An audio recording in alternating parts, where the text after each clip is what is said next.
Tu n'as pas besoin d'être heureux pour dire merci. Mais tu ne seras jamais vraiment heureux tant que tu n'auras pas appris à dire merci, même en pleurant.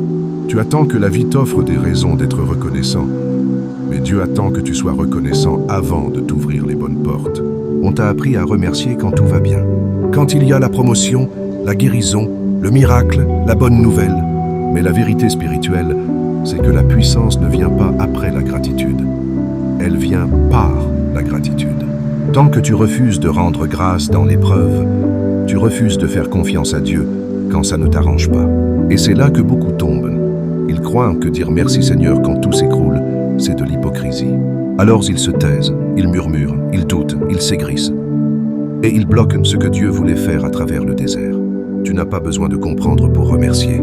Tu n'as pas besoin d'aimer ce que tu vis pour adorer celui qui te soutient dedans. Tu n'as pas besoin d'attendre la fin de la tempête pour chanter. Chante au cœur même de l'orage. Celui qui ne sait pas dire merci dans la vallée ne saura jamais célébrer au sommet, parce qu'il croira que tout lui est dû. Et Dieu ne confie pas des sommets à des cœurs ingrats. Si tu veux une foi mature, stable, puissante, commence par dire merci même quand c'est dur.